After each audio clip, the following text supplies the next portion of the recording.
Teacher Talking Sports, what it does, what do, how we live. And it's Wednesday, so every Wednesday I make my weekly picks against the spread. Of course, we are entering week 5 of the NFL season. I got off to a miserable start this year, but I am now over 500. As you see, a 2-13-1 record in week 1, and since then 3 straight winning weeks. That week 3 did incredible. Last week 10-6. I am now 4 games over 500 on the season. I went 29 games over 500 last season, regular season and postseason combined. Now, the first 4 weeks did not have any buys. This week we have 4: the Lions, Chargers, Eagles, and Titans. So 2 less games to pick, but let's get into my choices for week 5 picks against the spread. And these spreads are all as of 5 p.m. Eastern Time, Wednesday, October 2nd, on DraftKings Sportsbook. Starting with Thursday Night Football, I think in this matchup, I would pick whoever the home team is to win. Falcons are at home. Close spread. Maybe Kyle Pitts finally shows up. He has done very little this season. Give me the Falcons as slight favorites. Our London game, we got the Jets. Sam Darnold going against his former team. Just call it a hunch that the Vikings get their first loss because the way the Jets looked against the Broncos, there's no way they should be able to beat the Vikings. And yes, it says at Vikings, but clearly it is a game in London, so neither team is actually at home. So give me that the Jets hand the Vikings their first loss. I might regret that one. Commanders, just consider me a firm believer in Jaden Daniels. While the Commanders don't have a good defense, just Deshaun Watson's not going to be able to capitalize. While the Browns took Nick Chubb off the physically unable to uh, play Russ, the populist, he likely isn't going to play. So Jaden Daniels right now is just leaps and bounds better than Deshaun Watson. Ravens, I think they're clicking on all cylinders, particularly Derrick Henry. What a past 2 games he's had after the Ravens started out 2. They're back to 500. Bengals, of course, got off the schneid with their first win last week. But I just think the Ravens are definitely the better team. Bengals, another team that don't have a good defense. Ravens win on the road. Very tough game here, but I expect the Bills to bounce back after looking like the best team in football the first 3 weeks. Got manhandled by the Ravens in week 4. Yes, Von Miller suspended 4 games, but this isn't prime Von Miller. And it seems like even with the Bills losing all these defensive pieces, a guy like Matt Milano's out. They've still played well other than week 4. Josh Allen rebounds the Bills. Tight game, win though.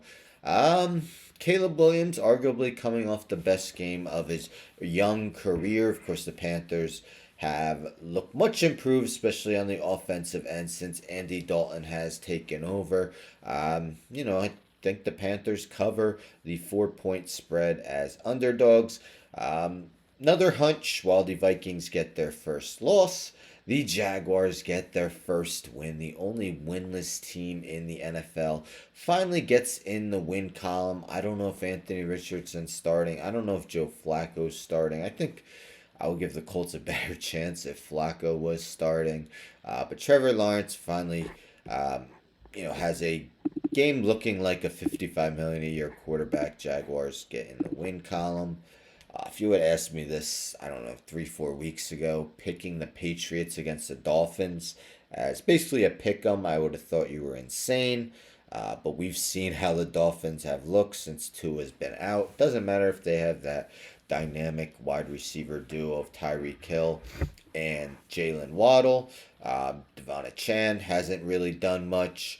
Maybe Mostert comes back. I can't believe I'm picking the Patriots, but what the Dolphins have done the last 2 weeks, just have no confidence in them. I like the spread when it was 7.5, which I checked this morning before I headed into work. It is now 7. But I'm still gonna go with the Cardinals to hang close with the 49ers. Kyler Murray, not a very good last 2 weeks. Cardinals not a very good defense, but I think they could keep it close with San Fran.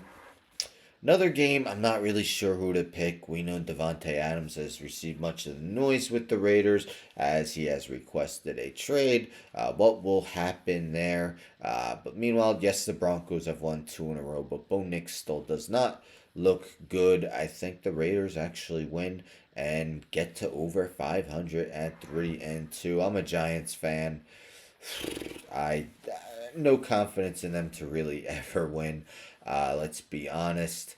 Um, Seahawks rebound after their first loss of the season against the Lions. Geno Smith still played well in that loss. Meanwhile, Malik Neighbors in concussion protocol. Not sure if he's going to play. Rams just don't look good at all. Of course, don't have their top two receivers in Nakua and Cooper Cup.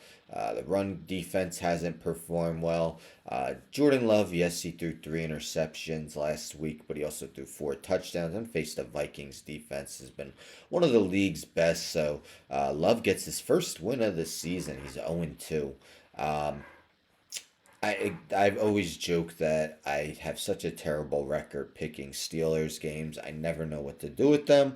I actually won last week because I took the Colts, and again I'm going to go against the Steelers, even though Micah Parsons and Demarcus Lawrence are both out.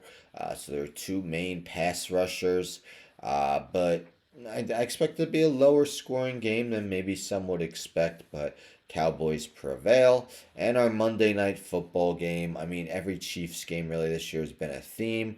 Win in close fashion, one score game. So I'm not really predicting them to lose. Of course, they won't have Rasheed Rice, but I think they win by 3 or 4. Stay undefeated and move to 5-0 with 5 pretty close wins. So those are my week 4 picks against the spread. Let me know in the comments who are some of your best bets, what you agree with, what you disagree with. Again, after that miserable week 1, I'm thrilled to be over 500 now after 4 weeks. But the season is a long way. There's still a long way to go. So, got to keep building that momentum and get further and further over 500. Anyhow, don't forget to subscribe. Tell a friend, tell a friend, tell a friend. Subscribe, like the video, share the video, hit the bell for notifications. I'm out.